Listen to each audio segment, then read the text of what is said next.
అందరికీ welcome back to our channel Lathasri educations. ఇప్పుడు మనం ఒక టాపిక్ని డిస్కస్ చేసుకోబోతున్నాం. అదేంటంటే టెట్లో మంచి స్కోర్ ఉంది. ఇప్పుడు టెట్కి చదవాలా లేక డిఎస్సికి చదవాలా? టెట్ సిలబస్కి ఎంత టైం ఇవ్వాలి, డిఎస్సి సిలబస్కి ఎంత టైం ఇవ్వాలి, డిఎస్సికి 3 నెలల సమయం సరిపోతుందా, డిఎస్సికి 3 మంత్స్ టైం అనేది సరిపోతుందా అని అంటే ఖచ్చితంగా సరిపోదండి. టెట్కి మనం చదివేటప్పుడే డిఎస్సి సిలబస్లో హాఫ్ సిలబస్ అనేది చదివేసుకుంటాం. ఫర్ సపోజ్ ఇప్పుడు టెట్కి మనకి 1 to 8 వరకు టెక్స్ట్ బుక్స్ ఆల్ కంటెంట్ చదువుకుంటే డిఎస్సికి హాఫ్ సిలబస్ అనేది కంప్లీట్ అయిపోయినట్టే. అలాగే సైకాలజీ కూడా టెట్కి మనం చదువుతాం. ఇంకా ఎక్స్ట్రాగా మనం డిఎస్సికి ఏం చదవాలంటే మనం perspective, PE and GK and current affairs అనేవి ఎక్స్ట్రాగా చదవాల్సి ఉంటుంది. ఇప్పుడు మనం ట్రై మెథడ్స్ అండ్ సైకాలజీ అలాగే టెక్స్ట్ బుక్స్ అనేవి మనం ఖచ్చితంగా బాగా చదువుకుంటే మాత్రం డిఎస్సికి హాఫ్ సిలబస్ అనేది కంప్లీట్ చేసుకున్నట్టే అవుతుందండి. టెట్ స్కోర్ చాలా బాగుంది అంటే 130 to 140 వరకు మీకు స్కోర్ ఉంది. సో ఇప్పుడు మనం టెట్కి చదవాలా లేక డిఎస్సికి చదవాలా అంటే నేనైతే ఫర్ సపోజ్ చెప్తున్నాను చూడండి. డిఎస్సికి అక్కడి నుంచి 3 మంత్స్ టైం ఉంటుంది కాబట్టి టెట్ డిఎస్సిలో ఒక భాగం. అంటే మనం డిఎస్సికి ప్రిపేర్ అవుతున్నామంటే టెట్ అనేది హాఫ్ సిలబస్ని కవర్ చేస్తుంది. కాబట్టి మీరు ఆల్రెడీ మీకు 130 to 140 స్కోర్ ఉంది అంటే మీరు ఎంతో కొంత బాగా చదువున్నారని అర్థం. సో మీరు ఏం చేస్తారంటే మీకు 1 మంత్లో మొత్తం రివిజన్ చేసుకోవచ్చు టెట్ సిలబస్ని రివిజన్ చేస్తూనే 9th 10th సిలబస్ అనేది మీరు కంటిన్యూస్గా చదువుకుంటే డిఎస్సికి కూడా యూజ్ అవుతుంది.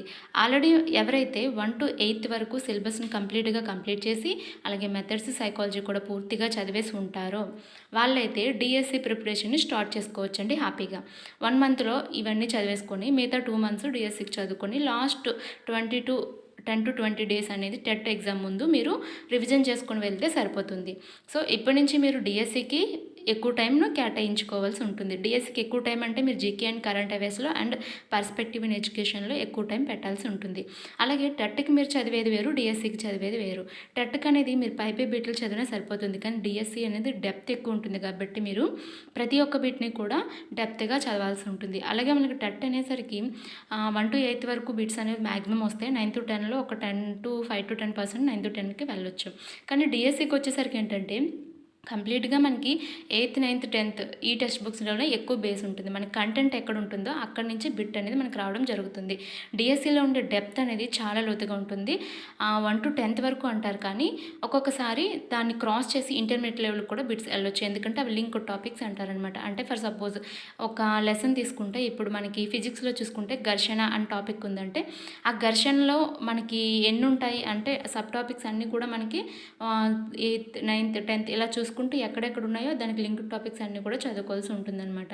ఎందుకంటే ఇది 10th క్లాస్లో ఈ బిట్ లేదు లేదా 9thలో ఈ బిట్ లేదు అని అనడానికి మనకు అవ్వదు. ఎందుకంటే టెక్స్ట్ బుక్ని దాటిపోవచ్చు, ఎందుకంటే అది లింక్ టాపిక్. ఒకవేళ అందులో లేకపోయినా మనం నేర్చుకోవాల్సి ఉంటుంది. సో డిఎస్సి సిలబస్ అనేది ఎప్పుడు కూడా టెక్స్ట్ బుక్స్ వైజ్ కాదు, టాపిక్స్ వైజ్ నేర్చుకోవాలి. టెట్కి అయితే మనం టెక్స్ట్ బుక్స్ వైజ్ చదువుకున్నా పర్వాలేదు, కానీ డిఎస్సికి వచ్చేసరికి మాత్రం టాపిక్ వైజ్ మాత్రం చదువుకోవాలి. ఒక టాపిక్ ఫిజిక్స్ తీసుకున్నామంటే ఫిజిక్స్లో మొత్తం ఫుల్ ఫ్లెజ్డ్గా 8th 9th 10th మొత్తం లింక్డ్గా ఏ టాపిక్స్ ఉన్నాయో అన్నీ కూడా ఒక లెసన్. 8thలో ఏముంది, 9thలో ఏముంది, 10thలో ఏముంది, దీనికి లింక్డ్ టాపిక్స్. అలాగే అనాలిసిస్, అక్కడ మనకి టాపిక్ మొత్తం ఐడియా చేసుకోవాలి. మనకి అప్లికేషన్ మెథడ్లో కూడా బిట్స్ అడిగే ఛాన్స్ ఉంటుంది.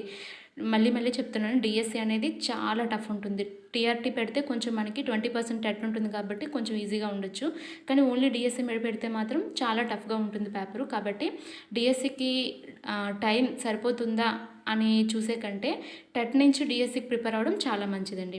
టెట్ ఎవరైతే కొత్తగా రాస్తున్నారో వాళ్ళైతే మాత్రం టెట్కే చదవండి. ఎందుకంటే ఇప్పుడు మీరు 9th 10th టెక్స్ట్ బుక్స్ తీసారంటే చాలా భయపడిపోతారు, చదవలేరు, టెన్షన్ పడతారు, యాంగ్జైటీకి గురవుతారు. కాబట్టి మీరు ఏం చేస్తారంటే కొత్తగా టెట్కి ఇప్పుడే ఫ్రెష్గా వచ్చి టెట్కి చదివే వాళ్ళు ఏంటంటే 1 to 8 వరకు all subjects text books full ప్లెజర్గా చదువుకుని సైకాలజీ అండ్ మెథడాలజీ చదువుకోండి. ఆల్రెడీ టెట్ రాశారు, మంచి స్కోర్ ఉంది, ఇంకొంచెం స్కోర్ పెంచుకోవాలి అని అనుకుంటున్నారంటే మీరు ఆల్రెడీ టెట్ రాశారు అని అంటే మీకు ఆల్రెడీ కొంచెం అవగాహన ఉంది కాబట్టి కొంత త్వరగా 1 to 8 వరకు కంప్లీట్ చేసుకొని 9th to 10th కూడా చదవడానికి ట్రై చేయండి. సైకాలజీలో కూడా డెప్త్ టాపిక్స్ అనేవి చదవడానికి ట్రై చేయండి. అలాగే మీరు ఇప్పుడు టెట్తో ఇది డిఎస్సి ప్రిపరేషన్ అనుకొని చదవండి, మీరు టెట్ కూడా రాయగలుగుతారు. మళ్ళీ మళ్ళీ చెప్తున్నాను, కొత్తగా టెట్ రాసే వాళ్ళైతే ముందే అంత సిలబస్ చూసి భయపడిపోకండి. మీరు టెట్‌కి అనేది సింపుల్ సిలబస్ ఉంటుంది. లైట్‌గా చదువుకోవాలి.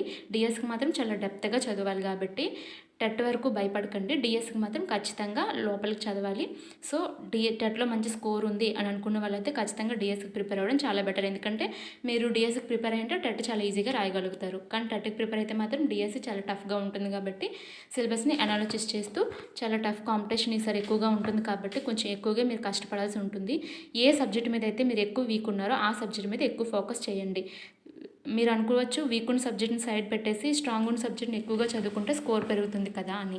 వీక్ ఉన్న సబ్జెక్ట్ వీక్గానే ఉండిపోతుందండి. స్ట్రాంగ్ ఉన్న సబ్జెక్టులో మీరు ఆల్రెడీ స్కోర్ చేయగలుగుతారు. వీక్గా ఉన్న సబ్జెక్టులో కూడా మీరు స్కోర్ చేయగలిగితేనే డిఎస్సి వస్తుంది. ఇక్కడ డిఎస్సి ఏంటంటే మీరు అన్ని సబ్జెక్టుల్లో కూడా మంచి స్కోర్ అనేది తెచ్చుకోవాలి. ఒక సబ్జెక్ట్ని నెగ్లెక్ట్ చేసినా కానీ మీ డిఎస్సి మీద ఎఫెక్ట్ పడుతుంది. ఈసారి కాంపిటీషన్ అనేది చాలా హెవీగా ఉంటుంది. అప్లికేషన్స్ అనేవి చాలా ఎక్కువ వచ్చాయి. ఎంత కాంపిటీషన్ ఉన్నా పోస్ట్ మాత్రం నాదే అన్న కాన్ఫిడెంట్తో మీరు చదవాలండి ఖచ్చితంగా. కాన్ఫిడెంట్ లేకపోతే విజయానికి మొదటి మెట్టు ఏంటంటే మన మీద మనకున్న నమ్మకం. మన మీద మనం నమ్మకం ఎప్పుడైతే కోల్పోతామో అప్పుడు విజయానికి దూరం అవుతున్నామని అర్థం. సో, మీరు కాన్ఫిడెంట్గా చదవండి. ఎంత కాన్ఫిడెంట్గా చదువుతారంటే ఒక పోస్ట్ నాదే అంత కాన్ఫిడెంట్గా చదవండి. మిగతా కాంపిటేటివ్ ఎగ్జామ్స్ ఎప్పుడొస్తాయో తెలీదు కానీ డిఎస్సికి మాత్రం చాలా పేషెన్స్‌తో వెయిట్ చేస్తూ ఉండారు. మీ 5 సంవత్సరాల లాస్ట్ టైం 2018లో ఎవరైతే డిఎస్సి మిస్ అయ్యారో వాళ్ళకి పెయిన్ చాలా బాగా తెలుస్తుంది. 5 ఇయర్స్ నుంచి మీరు చదువుతున్నారు. ఎన్ని స్ట్రగుల్స్ ఫేస్ చేసి ఉంటారు. ఎంత మనీ ఖర్చు పెట్టుంటారు. ఇంకా మీ చేతిలో 6 నెలల సమయం మాత్రమే ఉంది. అందులో 1 మంత్ కూడా అయిపోయింది. ఇంకా మీ చేతిలో 5 నెలలు మాత్రమే ఉంది. టైం అనేది చాలా ఫాస్ట్‌గా అయిపోతుంది. మీరు పడ్డ కష్టానికి ఫలితం దక్కాలి అంటే ఈ 5 నెలలు చాలా ఇంపార్టెంట్. ఇంత టైం ఇవ్వడం వల్ల ఇప్పటి వరకు చదవాలి అని అనుకోలేని వాళ్ళు కూడా వచ్చి చదువుతున్నారు. ప్రిపరేషన్ అనేది స్టార్ట్ చేస్తున్నారు. ఆఫ్‌కోర్స్ మీరు ఎంత కష్టపడినా మనకి ఎంతో కొంత లక్ అనేది కూడా ఫేవర్ చేయాల్సి ఉంటుంది. ఫస్ట్ ఆఫ్ ఆల్ మన మీద మనకి ఉన్న నమ్మకమే మనల్ని మనం ఎంచుకున్న పొజిషన్‌లో నిలబెడుతుంది. కాబట్టి నమ్మకంతో చదవండి. ఎవరు కూడా హోప్‌ని లూజ్ అవ్వకండి. మీరు ఎంత హోప్ పెట్టుకొని చదివితే మీకు అంత కాన్ఫిడెంట్ లెవెల్స్ పెరుగుతాయి. అలాగే మీకు స్టార్టింగే మీకు నచ్చని సబ్జెక్ట్ తీసి అది ఎక్కట్లేదని యాంగ్జైటీకి పెట్టుకోకండి. ఫ్రీ ఆఫ్ మైండ్‌తో చదివారంటే మీకు ఫ్రీగా ఎక్కుతాయండి. మైండ్ ఎప్పుడు కూడా చాలా రిలాక్సేషన్‌గా ఉండాలి. ఓకే, టైం తక్కువ ఉంది. ఎంత చదవగలుగుతానో అంతే చదువుతాను. ఓకే, టైం సరిపోదు. ఓకే, ఎంత అవుతుందో అంతే అవుతుంది. ఇప్పుడు ఏమైంది? ఇప్పుడు లేని టైంని తీసుకురాగలమా? తీసుకురాలేం. ఉన్న టైంని పోగొట్టుకోకండి. చక్కగా మీకున్న టైంని మీరు యూటిలైజ్ చేసుకోండి. టెట్ స్కోర్ చాలా బాగుంది అని అనుకుంటే మీరు డిఎస్సికి ప్రిపేర్ అవ్వండి. డిఎస్సికి ప్రిపేర్ అయితే ఆఫ్‌కోర్స్ మీరు టెట్ కూడా చేయగలుగుతారు. డిఎస్సి, టెట్ అనేది సపరేట్ కాదండి. టెట్ అనేది డిఎస్సిలో ఒక భాగం మాత్రమే. కాబట్టి మీరు టైంని యూజ్ చేసుకొని చదువుతారనుకుంటున్నాను. ఐ హోప్ ఈ వీడియో అందరికీ నచ్చింది అనుకుంటున్నాను. నచ్చితే లైక్ చేయండి, షేర్ చేయండి, కామెంట్ చేయడం మాత్రం మర్చిపోకండి. Thank you for watching. All the very best for everyone.